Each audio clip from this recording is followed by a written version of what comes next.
Oi, turma do livro Porquê da Vida, Leon Diniz. A gente vai dar continuidade aqui na Giovana, item 5, parte 2, né? Que a gente vai dar continuidade, então eu coloquei como parte 2. Vamos lá.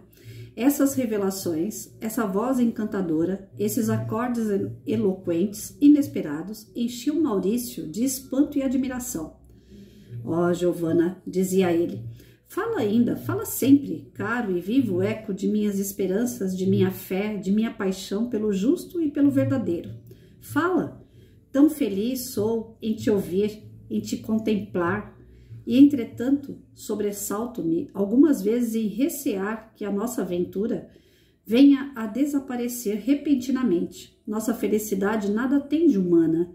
Parece-me que o vento rígido da adversidade vai soprar sobre nosso sonho de amor. Uma voz secreta me diz que um perigo nos ameaça. Debalde procurava a donzela banir esses receios. A aproximação de acontecimentos dolorosos, dizia ele, enche-me de uma vaga apreensão. A alma pode pressentir o futuro? Eis aí um problema dependente ainda de nossa inteligência e que não saberíamos resolver. Segundo o que dissera Giovana, quem pode aqui embaixo prever o dia seguinte? Alegrias, riquezas, honras, amores loucos, afeições austeras, tudo passa, tudo desaparece das mãos do homem como se fosse uma areia finíssima. As horas amargas e angustiosas da vida podem tocar de perto as horas de ventura e de paz, mas é raro quando as primeiras se aproximam que não sejamos tocados por um sombrio prognóstico. Assim pensava Maurício. Essa conversação sobre a dor, dizia ele, não seria um presságio, uma espécie de aviso do céu? Quando se separou de Giovana, uma penosa opressão apertava-lhe o coração. A noite para ele foi longa e de insônia, mas os primeiros clarões da aurora baniram essas impressões, e quando ao voltar para junto de sua estremecida, a viu cheia de graça, a jovialidade de vida preparada para os esponsais. Seus últimos receios dissiparam-se como um nevoeiro matinal aos raios do sol de agosto. Giovana e Maurício tinham permutado os anéis consagrados. O dia da união chegara. Entregues à sua aventura, tudo para eles decorria rapidamente. Ignoravam que um terrível flagelo se aproximara, que seus estragos haviam despovoado as planícies lombardas e que o ar puro das montanhas seria impotente para detê-lo. Com efeito, que lhes importavam as notícias do exterior, os bulúcios da terra, o mundo para eles se resumia em um só ser, o ser amado. Seus pensamentos apenas frequentavam as regiões ultraterrenas. Não cuidavam senão do seu amor, da vida que diante de si se abria tão bela, tão rica de promessas.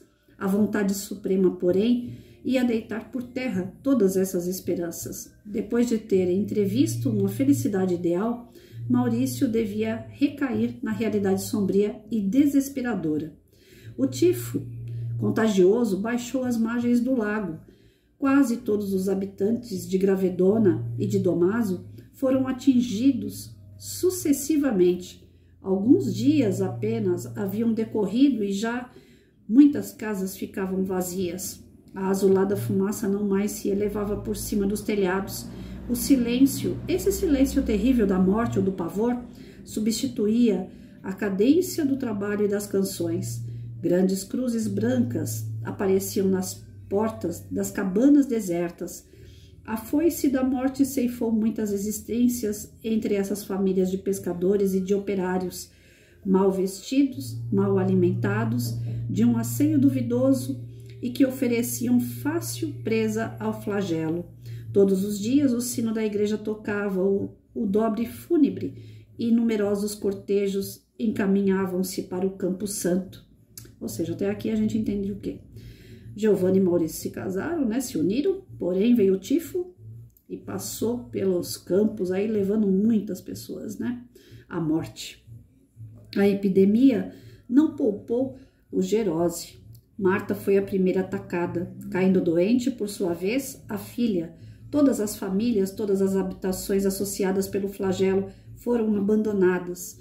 Os médicos eram em pequeno número, nenhum cuidado se podia esperar, nem dos parentes, nem dos amigos. O insulamento, o sofrimento e a morte, eis o que podiam esperar aqueles a quem o contágio atacava. As lamentações que ressoavam por toda parte e a tristeza geral arrancaram Giovanna de seu sossego. De sua aventura, a voz imperiosa do dever levantou-se nela e dominou a voz do amor. Desprezando o perigo, surda às súplicas de Maurício, repartiu desde então o tempo entre os infelizes abandonados. Seu noivo, não podendo desviá-la do perigo, seguiu-lhe o exemplo. Giovanna passou um mês inteiro à cabeceira dos moribundos. Muitos expiraram à sua visita. Marta e filha morreram, apesar dos desvelos.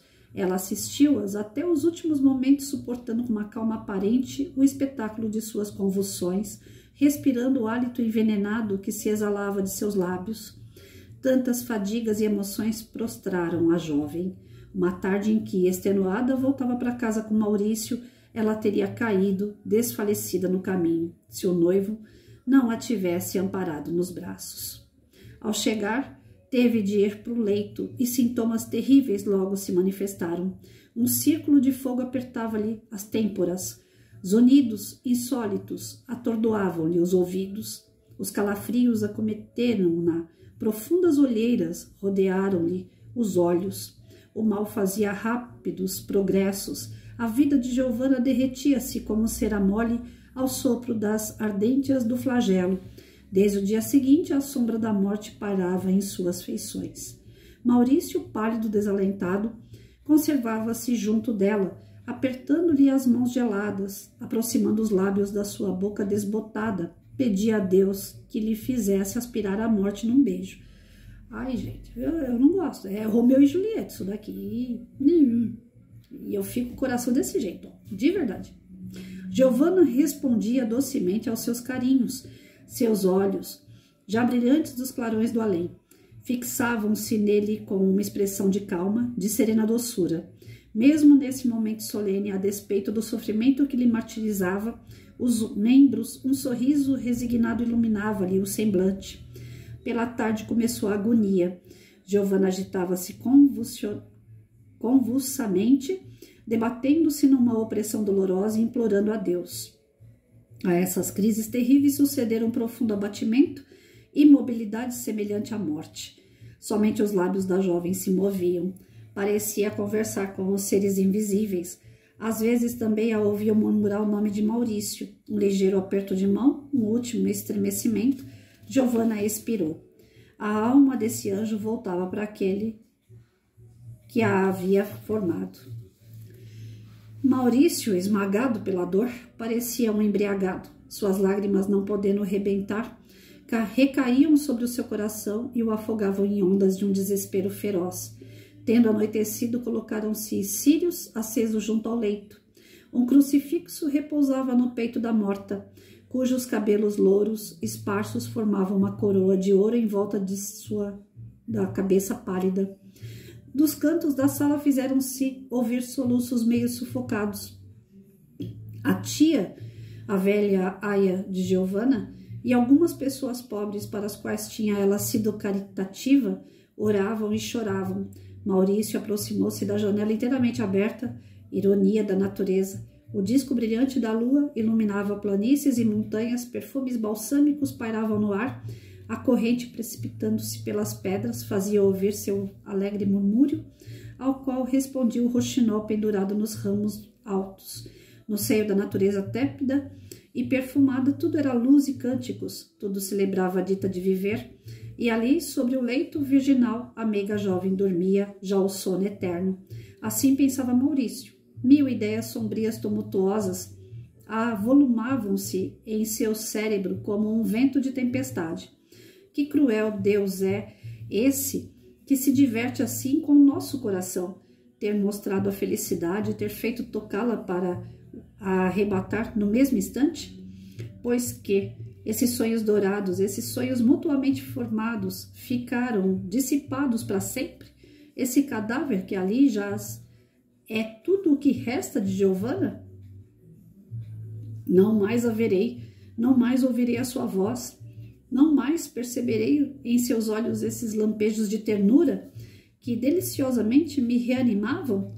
Algumas horas ainda, e dela nada mais ali haverá, nada mais que uma saudade, saudade despedaçada, penetrante, como um alfange na alma ulcerada. Não mais excursões diárias pelo vale, não mais passeios pelo lago, a brilhante luz do dia, não mais conversações na chapada, a suave claridade das noites. Estava triste, abatido, quando a conheceu. Como um raio, seu olhar havia-lhe iluminado a vida, e eis que de súbito tudo se extinguira. Agora se havia acabado. Sua vida estava encerrada, não mais haveria sonhos alegres, não mais haveria esperança. O vácuo, a solidão horrorosa, as trevas formaram-se em volta dele. Como o coração batia precipitadamente em seu peito, como sua testa queimava. Um peso esmagador fazia-lhe pender a fronte e curvar os joelhos, e chamava pela morte, desejando-a ardentemente. Vem, dizia ele, leva-me com ela, envolve-nos na mesma mortalha, deita-nos na mesma cova, que a mesma lousa nos encubra. Porém, não. Ela estava morta e ele tinha de viver. Que abismo se abria diante de seus passos, e nessa alma estourava a revolta contra o implacável destino. Eu entendo um pouquinho do que o Maurício sentiu aqui. Eu tenho que parar um pouquinho porque tá dando nó na garganta. A gente peço até desculpa, mas eu passei 6 anos da minha vida namorando meu marido à distância. Naquela época não tinha celular, o meio de comunicação que a gente usava era carta. Chegava uma carta por semana para mim e uma semana para ele, né? Era 3 dias para uma carta ir para lá e 3 dias para uma carta voltar. 6 anos. Escondido, porque pai e mãe não queriam que a gente namorasse. A gente já tinha 16 para 17 anos na época. E quando foi possível a gente ficar, eu entendo o que o Maurício fala aqui, né? Porque foi um período difícil, adolescente quer sempre ter um ponto de apoio, né? E o meu ponto de apoio era meu marido e vice-versa. Todos nós enfrentávamos problemas com os familiares que a gente vivia e a gente queria uma nova oportunidade de ser feliz. E a gente achava que um junto do outro ia conseguir fazer isso, né? E a gente passou por uma série de dificuldades para ficar junto. Quando finalmente a gente estava junto, aí surgiu outros problemas e ele não voltou para casa.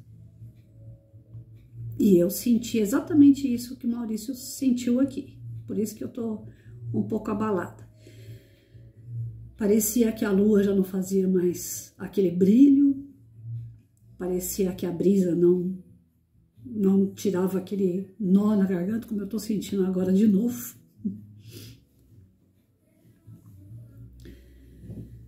Parecia que tinha aberto um buraco na frente, assim, sabe? Aí você fica sem saber para onde ir, o que fazer dali em diante, porque aquela pessoa era o teu ponto de apoio.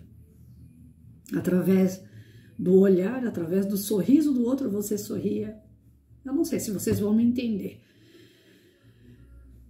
E perder um grande amor, perder uma pessoa assim, que você se identifica totalmente, para você seguir sozinho, não foi fácil e não é fácil até hoje. Já tem 18 anos que ele se foi.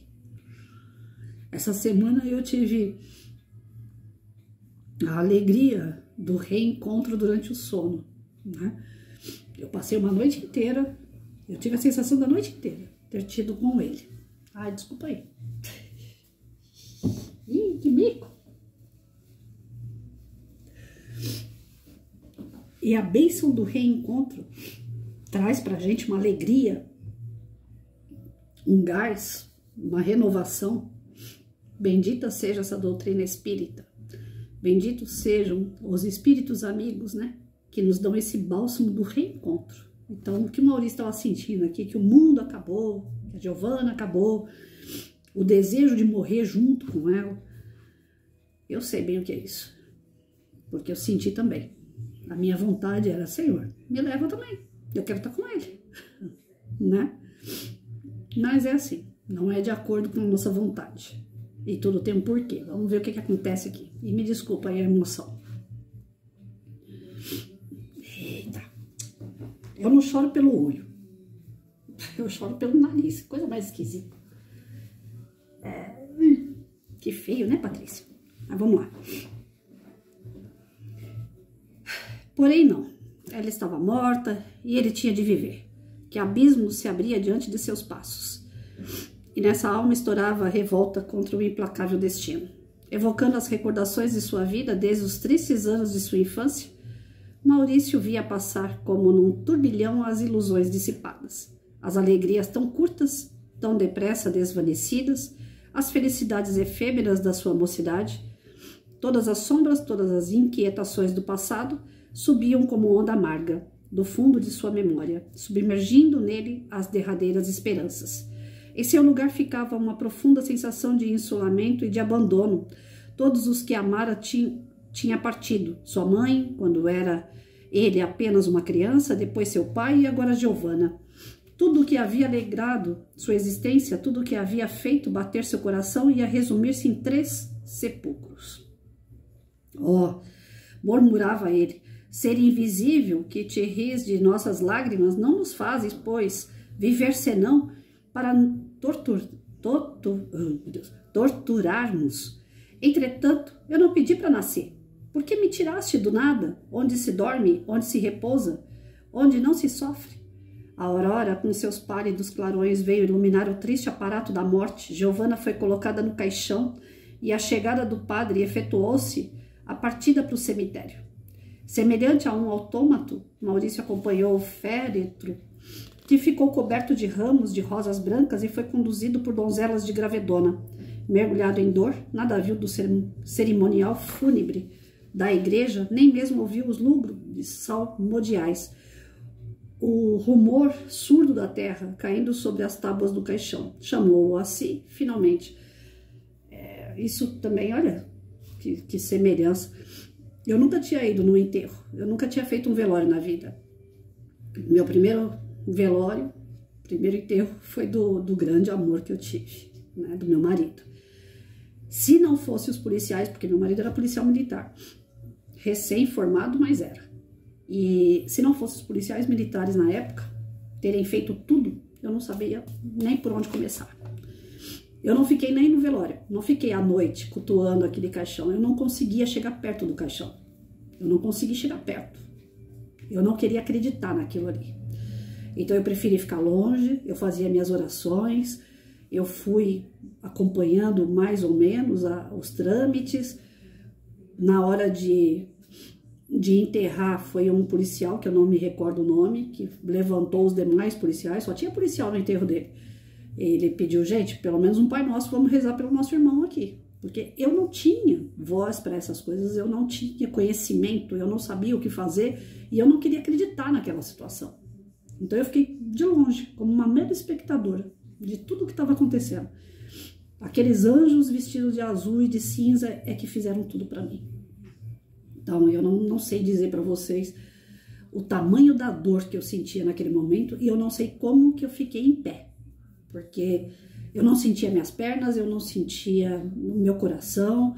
Para mim, ali dentro daquela caixa, estava indo tudo de bom que eu tinha vivido. Tudo o que eu desejava, o que eu mais queria na vida era a companhia daquela pessoa comigo. Então, quando Deus levou, parece que tudo que eu tinha de melhor estava indo junto ali. Aí a gente se apega a outra coisa. Eu tinha um filho. Eu falei, eu tenho que viver para esse filho. Foi o que me apegou, né, para ficar em pé.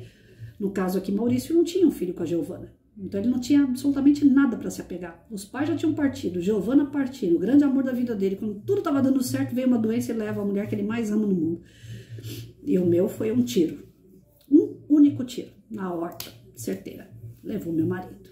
Então, alguns reveses que dão na vida da gente, dá aquela chacoalhada que mexe com o nosso íntimo de tal forma se a gente vai acreditar em Deus ou não. Né? Maurício aqui teve aquele pensamento meio revoltado com Deus, né? Eu não consegui ficar revoltada com Deus porque eu já tinha um certo conhecimento da doutrina e da vida após a morte. Eu falo, não, ele vai dar notícia e eu não vou ficar sem ele totalmente. Mas que foi um baque, foi. Quando a gente ama alguém, quando a gente deseja demais estar do lado de uma pessoa e existe esse rompimento repentino, gente, não é mole não, é dolorido. Retirados os assistentes, entulhada a cova, achou-se sozinho diante da sepultura da noiva. Então seu coração despedaçou-se. Ele se lançou por terra, estendendo os braços em cima da morta. Um soluço avolumou-lhe o peito e uma torrente de lágrimas correu-lhe dos olhos. Eu demorei para chorar mesmo, eu demorei. Tanto é porque eu não conseguia acreditar naquela morte. Eu falava, não pode ser. O médico legista ainda falou assim, vai lá e reconhece o corpo, pra você ter certeza que é teu marido que tá lá. Eu não tive coragem de fazer isso. Eu não consegui. Eu pedi para uma mãe de uma aluna minha, que estava me acompanhando na época, eu falei, você tem coragem de ir lá ver? Eu te dou o RE dele, você olha a foto e vê lá a pessoa se é mesmo. Mas eu não tenho coragem de ver. Eu não consegui ver meu marido no caixão. E eu falei a mesma coisa pro meu filho. Meu filho tinha 8 anos. Eu falei pra ele assim, olha, você tá acostumado a ver seu pai brincar de capoeira. Você tá acostumado a ver teu pai pular, brincar, né? Sorrir. Ele vai estar lá, quieto, dentro de uma caixa, né? Você quer ver ele assim? Ou você quer lembrar do teu pai, né? Pulando, alegre. Aí meu filho falou, eu não quero ver não, mãe. Tanto é que meu filho no velório, no enterro, ele não foi. Ele não viu o pai morto. Ele só tem lembrança do pai dele vivo. Então tem algumas coisas que por mais que a gente seja espiritualizado, ainda bate na gente assim, de uma forma brusca, dolorida. As separações de pessoas que se amam é muito dolorido, é muito dolorido. Então a gente busca na espiritualidade aquela tranquilidade, né, aquela certeza de que a gente vai se rever, de que a gente vai estar junto novamente. Como eu tive esse prazer, essa alegria de estar com meu marido essa semana, durante um sono, eu acordei super radiante. Falei, gente, ele estava comigo. Foi domingo que eu acordei assim. Eu dormi 12 horas, eu hibernei. Fui dormir às 11 horas da noite, acordei às 11 horas da manhã. E aquela noite parecia assim que não ia acabar. E por mim não acabaria, porque foi um momento assim mágico de estar com ele, de sentir a presença dele, o sorriso dele, aquele olhar que ele tinha bem compenetrado, quando ele me olhava assim, do tipo, né, eu te amo, ele não falava o eu te amo toda hora, mas ele me olhava como se o olhar dissesse, eu te amo, né? Então, pra gente que sente isso em relação à pessoa, é algo assim, é um presente de Deus, não é pra gente se revoltar, é pra gente agradecer. Poucas pessoas que eu conheço tiveram um amor assim. E eu não digo que seja um amor entre homem e mulher, mas de espíritos afins mesmo. Que, pô, eu gosto de azul, eu também gosto, eu quero isso, eu também quero. E em dado momento a gente se estranhou. Em dado momento cada um escolheu algo que o outro não aceitava. E aí a gente teve aquele momento de separação para ajustar. Só que nesse momento de separação aí, foi aonde esse menor aí, coitadinho da sociedade, deu um tiro nele e me levou a vida do homem que eu mais amei na vida, né? Eu falo assim, que eu tive vários homens. Eu tive o meu avô, eu tive o meu pai, tive o Edson, tive o meu irmão e depois o meu filho. São vários homens que eu tive na minha vida que eu amo muito, né? Independente se estão aqui ou se estão no plano espiritual, o amor permanece. Eu fui mulher de vários homens, de vários amores e amores diferentes, porém amores muito fortes. Eu tenho um amor tremendo. Hoje o que me resta aqui, encarnado, é meu irmão e meu filho.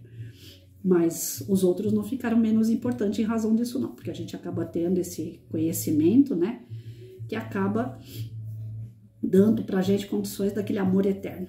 E vai ser, eu sei que em outras encarnações a gente vai se reencontrando, a gente vai firmando cada vez mais esses elos aí.